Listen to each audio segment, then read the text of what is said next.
Pai do Senhor, queridos, vamos continuar estudando um pouco sobre a história do cristianismo, né? Ou a história da igreja. Uma das coisas que a gente perguntamos é o que nós aprendemos, ou o que a igreja aprendeu com a história, com a sua própria história, nesses séculos, né? São 21 séculos que se segue de história da igreja, e o que nós temos feito com todo o conhecimento que nós adquirimos durante esses 21 séculos. Então, vamos começar pela preparação, né? Como foi que começou tudo para que surgisse o cristianismo.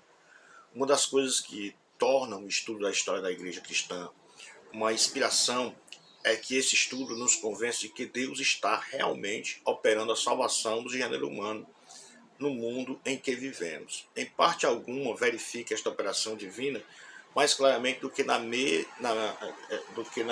maneira extraordinária e maravilhosa como foi no mundo antigo, preparando para a vinda de Cristo Jesus. Ele veio na plenitude dos tempos, né? Gálatas 4:4 nos diz o seguinte: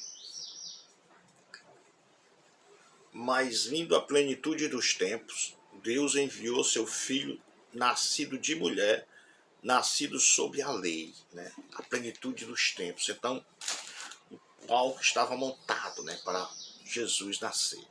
Quando todas as coisas tinham sido dispostas de tal modo pela mão do Pai, que a vinda do seu Filho obteve pleno êxito. Podemos compreender melhor esta preparação no mundo para o advento do cristianismo, considerando, primeiramente, a contribuição de três grandes povos para a vinda dele: romano, grego e judeus. Cada um no seu tempo, pela providência divina, criou as condições da sociedade em que o cristianismo apareceu, realizando as suas primeiras conquistas. A Igreja Apostólica, né? Quem foi o fundador da Igreja? O fundador da Igreja Apostólica, o próprio Senhor Jesus, né? Jesus fundou a Igreja. Alguém está dizendo que foi Pedro e Paulo? Não, quem fundou a Igreja foi Jesus. Jesus é o fundador da Igreja.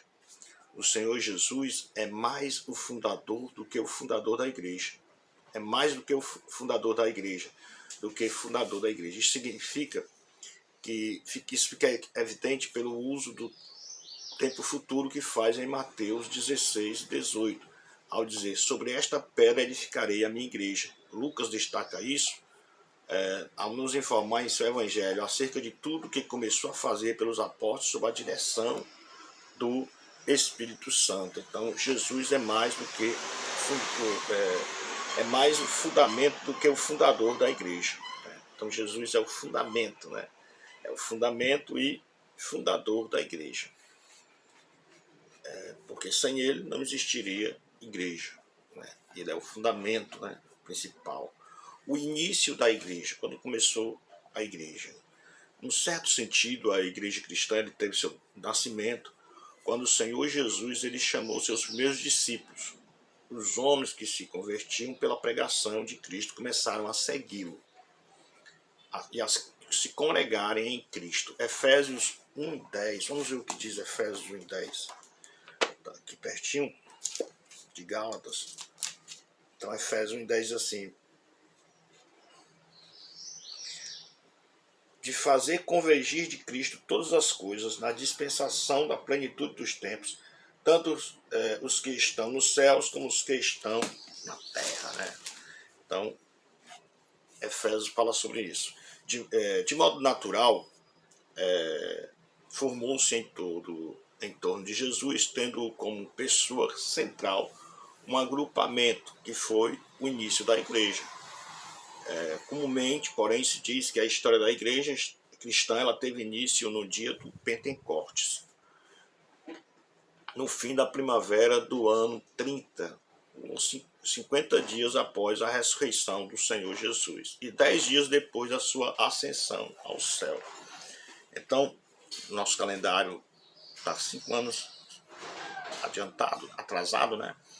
Mas se diz que depois que Jesus ressuscitou, passou os 40 dias, né? Ele com os discípulos, e depois que ele ascendeu ao céu, depois desses 40 dias, contou-se 10 dias que foi o dia de Pentecostes, quando o Pentecostes ele desceu. Então, ao descer o Pentecostes, iniciou a igreja propriamente dita, né, com o batismo do Espírito Santo sobre os apóstolos e sobre os irmãos que ali estavam reunidos, 120 cristãos. Né? O que fica bem claro é 50 dias após a Páscoa, né? Ou após a ressurreição de Jesus, e 10 dias após a sua ascensão. A localização onde a igreja foi fundada, Jerusalém, né? Era onde ficava o cenáculo, né? Então a igreja ela teve início na cidade de Jerusalém.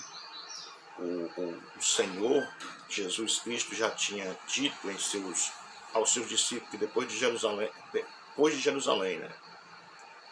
Em Atos 1 e 8, né? Nos anos da sua história, as atividades da igreja limitavam-se a Jerusalém e arredores. Então, no começo da história da igreja, a igreja ficou só aos redores de Jerusalém, ali em Jerusalém e aqueles lugares mais próximos de Jerusalém. As sedes gerais da igreja daquela época eram o cenáculo no Monte de Sião, o Pórtico de Salomão e o Pórtico de Salomão no templo. Então, tinha dois lugares em que era a sede da igreja. A igreja tem que ter uma sede, né? E a sede da igreja era no cenáculo, no Monte de Sião, ou no Pórtico de Salomão, no templo. Né? Então, a igreja foi fundada, 1 e 8, né? de Atos dos Apóstolos, e depois que a igreja foi fundada, os discípulos se reuniam, né? E se reuniam tanto no cenáculo como no Pórtico de Salomão para tomar as suas decisões.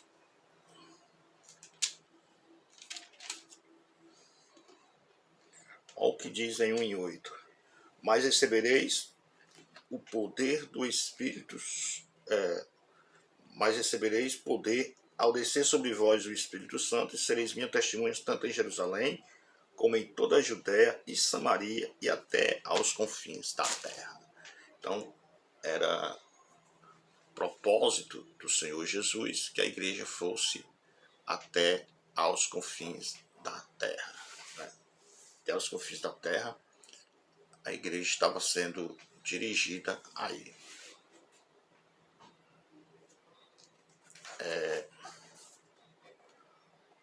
Quais eram os membros da igreja primitiva? A gente já disse, o seu fundador, Jesus, e o seu fundamento, né? Fundador e fundamento. E a gente também já falou sobre o dia da sua fundação, que foi 10 dias após a ascensão de Cristo aos céus. E a localização em Jerusalém, e dentro de Jerusalém ficava no Monte do Templo, no Monte Sião, né? Monte Sião, no cenáculo, e no Pórtico de Salomão, era onde os discípulos se reuniam. E os seus membros? Todos os membros da igreja pentecostal eram judeus.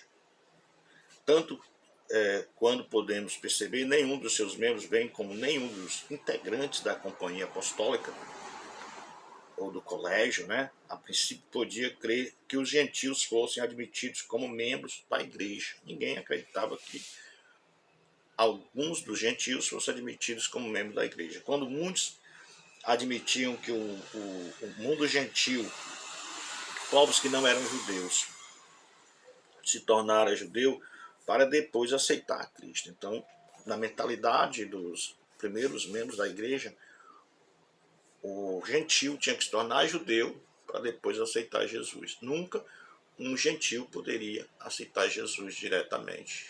Né?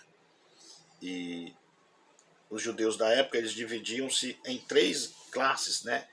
E as 3 estavam representadas na igreja em Jerusalém. Primeira classe, os hebreus, eram aqueles cujos antepassados haviam habitado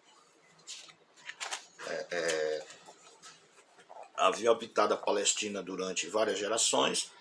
Eram eles a verdadeira raça israelita. Aí depois vinham os judeus gregos, ou helenistas, né, que eram descendentes dos judeus da dispersão, isto é, judeu cujo lar ou cujos antepassados estavam em terras estrangeiras. Muitos desses judeus haviam se estabelecido em Jerusalém ou na Judéia. e haviam formado sinagogas para atender às suas nacionalidades. E o terceiro era os prosélitos.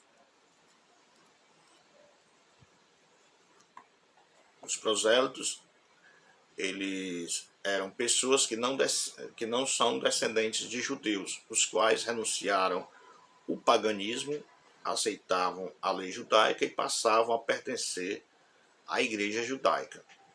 Recebendo o rito da circuncisão, eles se tornavam judeus. Os prosélitos, que se convertiam posteriormente, os conhecidos como os devotos ou tementes a Deus, eram esses gentios, né, que deixaram de adorar os ídolos e frequentavam as sinagogas, porém sem participarem dos ritos judaicos, nem se propunham a observar as minuciosas exigências do judaísmo. Então, esses eram os prosélitos. Então, a igreja primitiva, ela se reuniu assim, né? Os judeus, os hebreus, os judeus gregos e os prosélitos, né? A contribuição dos gregos, né? Ao surgir o cristianismo, os povos que habitavam as regiões do Mediterrâneo tinham sido profundamente influenciados pelo espírito do povo grego. Colônias gregas tinham-se, algumas das quais com centenas de anos, foram amplamente disseminadas ao longo das costas de todo o mar Mediterrâneo com seu comércio, né? Os gregos foram a todas as partes do império. A sua influência espalhou-se e foi mais acentuada nas cidades e países que se constituíam os mais importantes centros do mundo de então. Tão poderosa foi a influência dos gregos que denominaram, ou que denominamos, grecos romanos, né? Este mundo antigo, porque Roma governava politicamente pelos gregos, né? Os romanos conquistaram os gregos politicamente, mas os gregos conquistaram os romanos culturalmente. Então, a cultura grega, ela se acentuou, né, durante o Império Romano, né? Então, a política era grega, a política era romana, mas a cultura era grega, né? Então, o incentivo da filosofia grega por muitos séculos antes da era cristã, os gregos eles eram detentores da vida intelectual mais vigorosa, mais desenvolvida do mundo, problemas sobre os quais os homens sempre cogitavam: a origem e significado do mundo, as exigências de Deus, levaram os gregos a fazerem muitas pesquisas filosóficas como nenhum outro povo. Pois o grego era um homem dos sentidos e dos sentimentos. O raciocínio e a curiosidade desses homens, vivais, né, inquiridor, polemistas, ansioso ao falar em assuntos profundos, né, e coisas que se relacionavam com o céu e com a terra. As influências dos gregos levaram outros povos a pensar. É fácil compreender o resultado do contato do grego com outros povos. A sua influência estendeu-se por toda parte, aprofundando o pensamento dos homens nessas ideias e pesquisas que se relacionavam com os problemas da vida. Esse tipo de curiosidade intelectual e essa prontidão de raciocínio prevalecia nos centros principais do mundo greco-romano. Lugares esses que depois foram alcançados pelos primeiros missionários com a pregação do Evangelho. Assim, os povos desses lugares estavam mais dispostos a receber a nova religião do que se fosse a influência grega, né? Então, os gregos eles incentivavam muito, pensavam, né? Filosofia, né? Filosofia, por quê, né? A pergunta, né? Então, isso incentivou muito a divulgação de pesquisas, né? E quando o Evangelho chegou, encontrou esse ambiente, né? Por que eu existo, né? Porque o mundo é assim, porque cada pessoa fala uma língua diferente.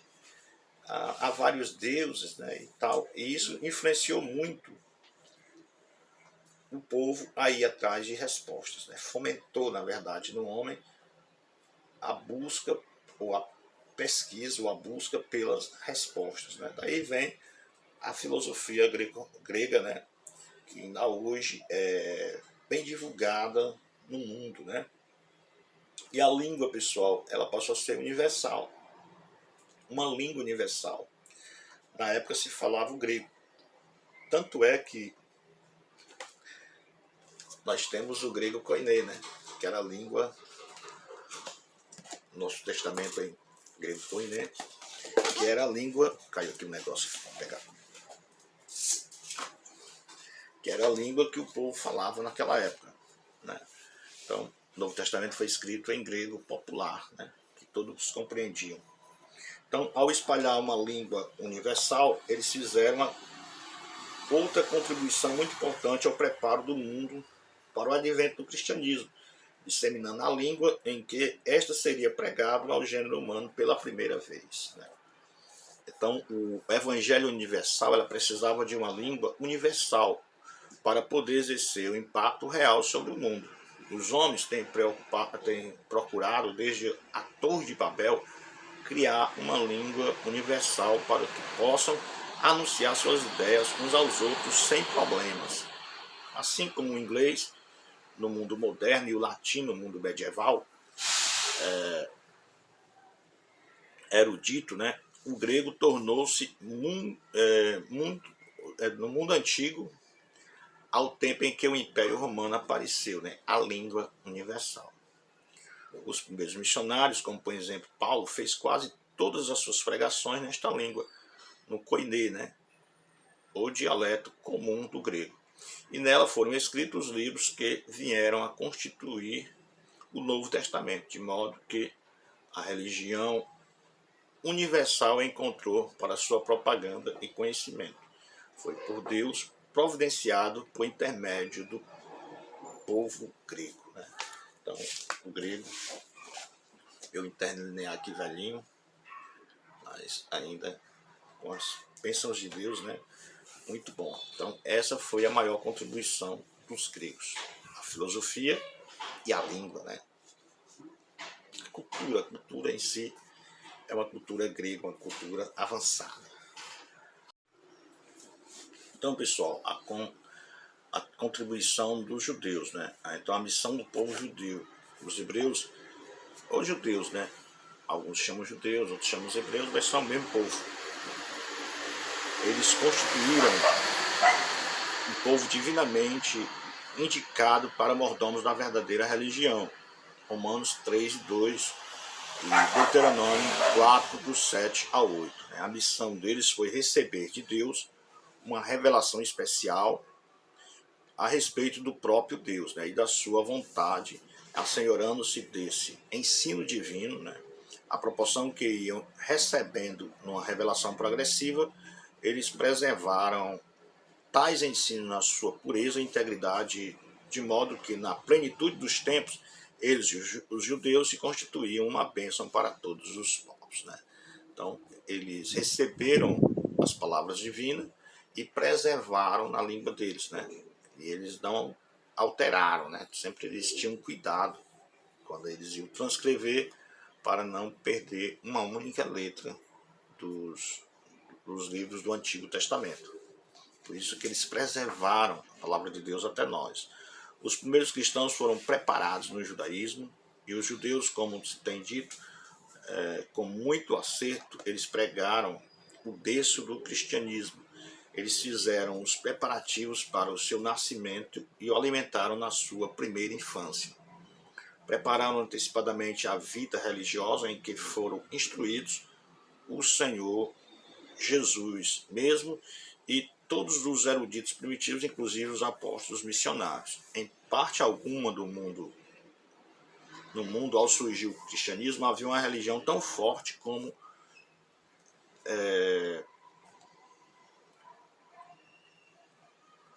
existe entre os melhores representantes da religião judaica, cujas características essenciais eram duas: a mais alta concepção de Deus conhecida entre os homens, como resultado do ensino do Velho Testamento, e o mais alto ideal de vida moral que se conhecia resultado dessa sublime concepção de Deus, né? Então, a religião cristã ela começou, né? Iniciou com esses judeus que tinham esses propósitos, o mais alto grau de conhecimento de Deus, e moralmente falando era o resultado também que eles tinham, né? Eram moralmente os melhores também da sua época. Os judeus eles aguardavam a vinda de um Salvador, né? Em segundo lugar, os judeus eles prepararam o caminho para o cristianismo porque se constituíam uma raça que aguardavam aquilo que era no cristianismo oferecido, um Salvador divino. A vinda de um Messias era a maior esperança de todos os judeus.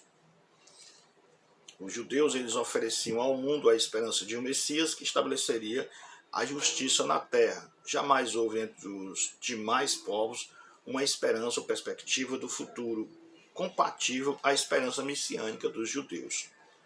O que havia entre os demais povos era uma dose de desespero, de cansaço, de desilusão. Então as religiões eram isso, era desilusão, cansaço, desespero. A esperança de um Messias tinha sido popularizada no mundo romano pelos judeus. Até mesmo os discípulos, depois da morte e ressurreição de Cristo, ainda esperavam por um reino messiânico sobre a terra. Atos 1:6, né? Eles perguntam a Jesus quando o reino vai ser estabelecido, né? Então, o cristianismo ele encontrou todos os seus primeiros seguidores entre os judeus, e o elemento que os habilitou a receberem a nova fé foi a esperança de um Salvador divino. Salvador divino, não humano. Os judeus deram ao cristianismo o Velho Testamento, como já falei, né? Em terceiro lugar, o povo judeu, ademais, preparou o caminho para a vinda do cristianismo ao legar à igreja com a formação de um livro sagrado, né? A Bíblia do Velho Testamento. O Velho Testamento é a Bíblia Sagrada. Assim, a nova religião foi suprida, né, no seu nascimento por uma literatura religiosa que transpassou infinitamente qualquer outra, desde gênero até então existente, né? Então essa religião cristã, qualquer outro gênero de religião que existisse, qualquer livro, qualquer coisa, ela ultrapassou. Então passou a ser a melhor religião a ser seguida, né? Qualquer outra espécie de religião foi ultrapassada pelo cristianismo, porque trazia esperança e trazia a religião verdadeira, e que confirmou os ensinos cristãos pronunciado Cristo pelas profecias, né? Então os discípulos, os primeiros cristãos também, eles relacionavam Jesus às profecias do Antigo Testamento. O cristianismo, antes de produzir os seus próprios livros, encontrou pontos para o seu uso, né? Os antigos manuscritos que lhe foram de maior auxílio. O Senhor Jesus fez o uso constante do Velho Testamento para nutrir a sua própria vida e basear os seus ensinos e consoante seu exemplo, né? As escrituras judaicas eram lidas regularmente nas reuniões dos cultos dos cristãos primitivos. Todos os primitivos cristãos, né? Seus dirigentes, Pedro e João.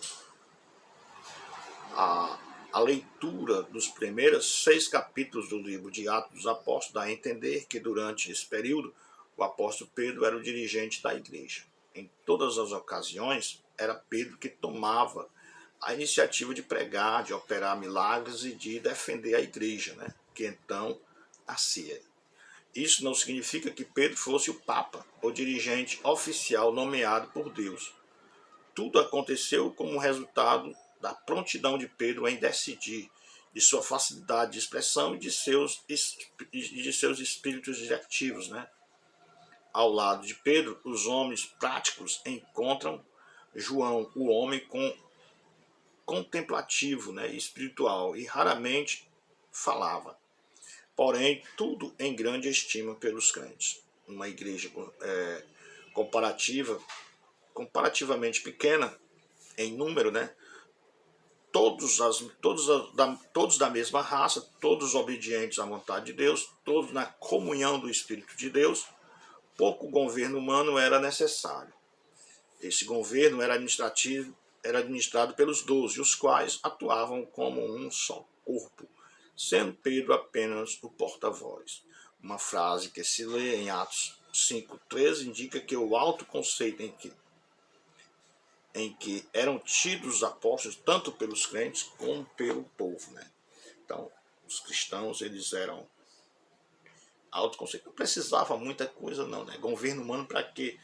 Né? Se tinha de fato o Espírito Santo para conduzi-los em tudo que eles pensavam. Mas Pedro estava ali como porta-voz da igreja, né?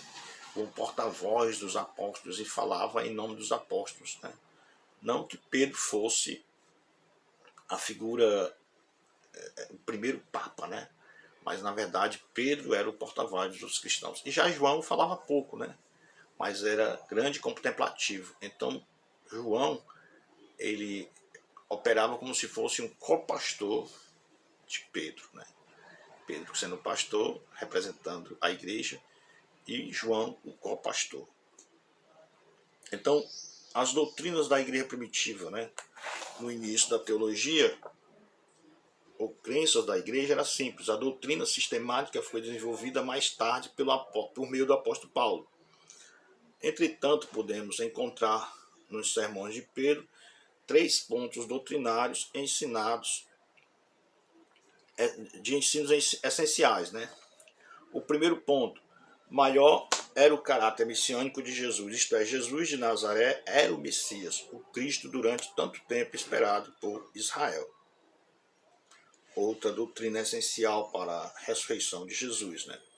Em outras palavras, que Jesus era crucificado, ressuscitado dos mortos e agora está vivo como cabeça da igreja para nunca mais morrer. Então, primeiro ponto, Jesus é o Messias. Segundo ponto, Jesus morreu, ressuscitou para nunca mais morrer de novo.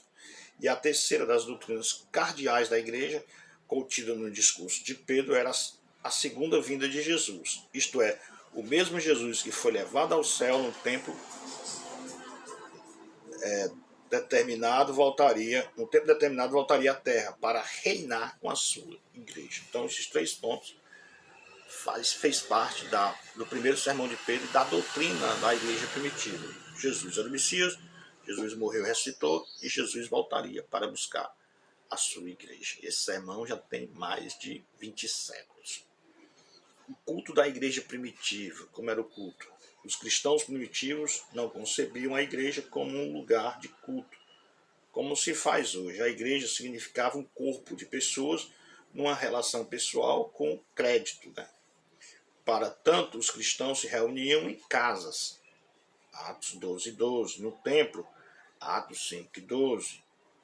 Um templo não era um templo cristão, era o templo judeu, né?